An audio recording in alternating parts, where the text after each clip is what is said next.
الحمد للہ رب العالمین والعاقبۃ للمتقین الصلاۃ والسلام علی سید الرسل وخاتم النبیین اما بعد فاعوذ باللہ من الشیطان الرجیم بسم اللہ الرحمن الرحیم۔ معزز و محتشم سامعین، ہم ضیاء النبی جلد اول کی تدریس کر رہے ہیں اور اس میں زرتشت مذہب کے متعلق معلومات دیکھ رہے ہیں۔ حضرت ضیاء الامت رحمۃ اللہ علیہ نے زرتشتیوں کے ہاں جو تخلیق کائنات کا تصور ہے اس کو بیان فرمایا۔ آپ فرماتے ہیں کہ یہ عالم رنگ و بو کس طرح مارز وجود میں آیا، اس کے بارے میں عجیب و غریب نظریات اہل ایران کے ہاں رائج تھے، جن کو قصے اور کہانیاں تو کہا جا سکتا ہے، لیکن عقل و دانش ان کو حقیقت تسلیم کرنے سے قاصر ہے۔ ان کہانیوں کے سلسلہ دراز میں سے ہم ایک نظریہ آپ کے سامنے بیان کرتے ہیں جو ان کے نزدیک سب سے زیادہ مقبول اور مستند خیال کیا جاتا تھا۔ ڈاکٹر آرتھر ایران بعد ساسانیہ میں لکھتے ہیں کہ مسئلہ آفرینش کائنات کا قصہ جو سب نے لکھا ہے، اس کا خلاصہ یہ ہے کہ خدائے اصلی یعنی جوروان 1000 سال تک قربانیاں دیتا رہا تاکہ اس کے ہاں بیٹا پیدا ہو جس کا نام وہ آہورا مزدا رکھے، لیکن 1000 سال کے بعد اس کے دل میں یہ شک پیدا ہونا شروع ہوا کہ اس کی قربانیاں کارگر نہیں ہوئی۔ تب اس کے 2 بیٹے موجود ہو گئے، ایک آہورا مزدا جو اس کی قربانیوں کا نتیجہ تھا اور دوسرا اہرمن جو اس کے شک کا نتیجہ تھا۔ زوروان نے وعدہ کیا کہ میں دنیا کی بادشاہی اس کو دوں گا جو پہلے میرے سامنے آئے گا۔ تب اہرمن اس کے سامنے آ گیا۔ زوروان نے پوچھا، تو کون ہے؟ اہرمن نے جواب دیا، میں تیرا بیٹا ہوں۔ زوروان نے کہا، میرا بیٹا تو معطر اور نورانی ہونا چاہیے، تو متعفن اور ظلماتی ہے۔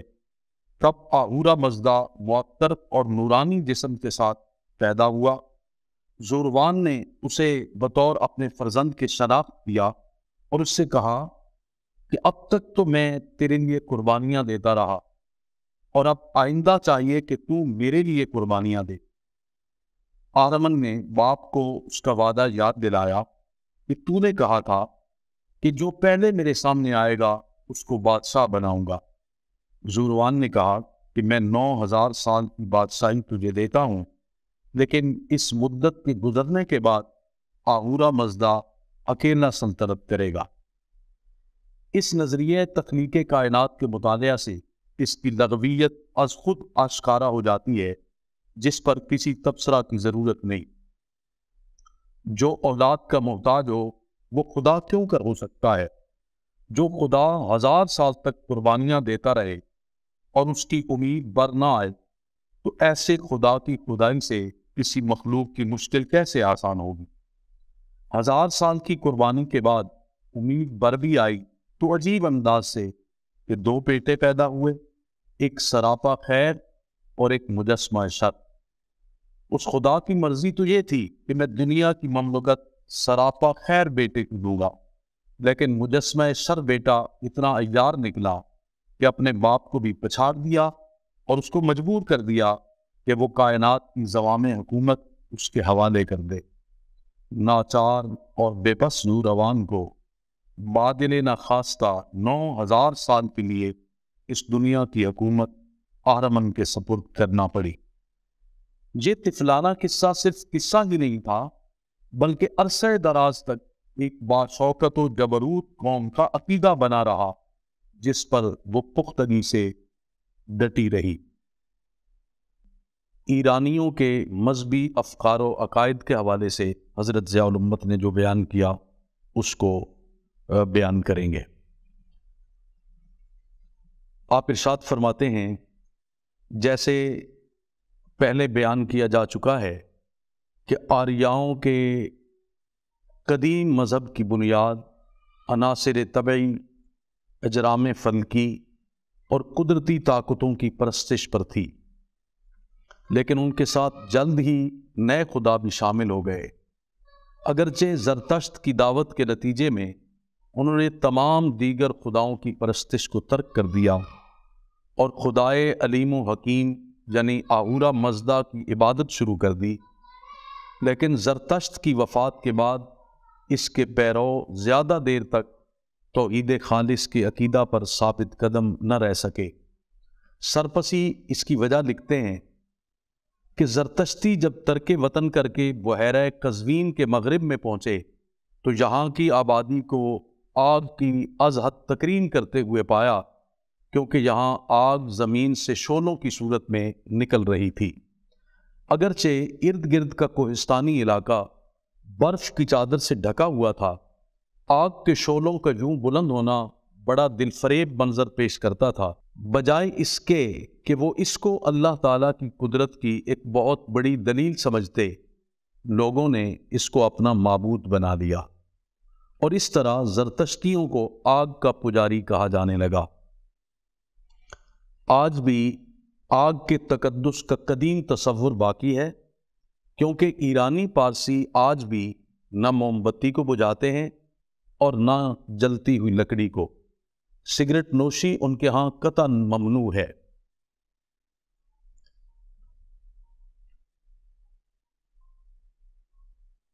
ان کا عقیدہ قیامت اور حیات بعد الموت کا عقیدہ آریوں کے قدیم اور بنیادی عقائد میں سے ایک تھا۔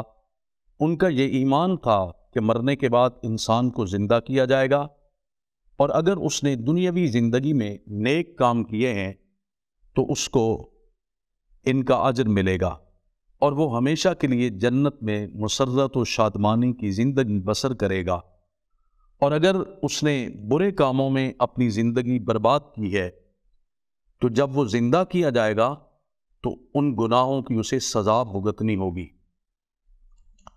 جنرل سرپرسی ایرانیوں کے قدیم عقائد پر تفصیلی بحث کرنے کے بعد اس کا خلاصہ ان الفاظ میں بیان کرتا ہے: ہم نے آریوں کے اپنے اصل وطن سے نقل مکانی کر کے ایران پر قابض ہونے کا سراغ لگایا ہے، اور ایران کو یہ نام اسی وجہ سے ملا ہے۔ ہم نے دیکھا ہے کہ پہلے وہ اجڑ خانہ بدوش قسم کے لوگ تھے، عناصر فطرت کی پوجا کرتے تھے۔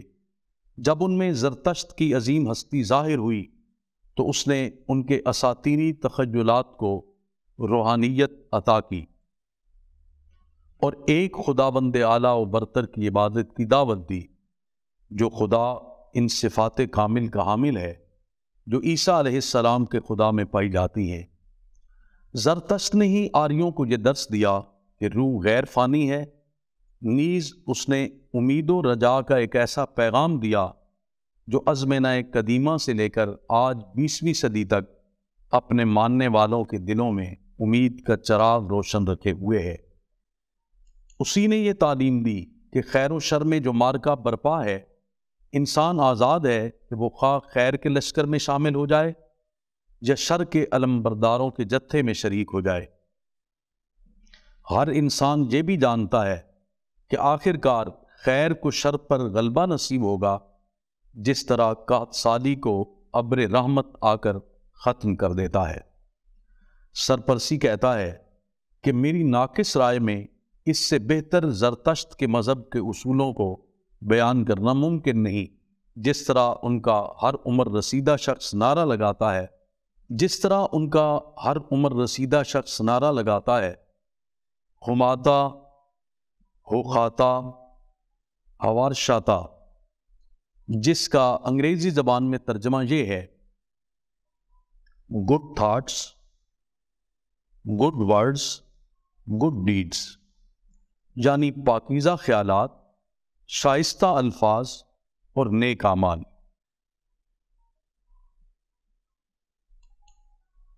معزز سامعین، یہ ان کا عقیدہ قیامت تھا جس کے بارے میں ہم نے سنا۔ انشاءاللہ اگلی نشست میں ہم پارتھیا کے حوالے سے بیان کریں گے۔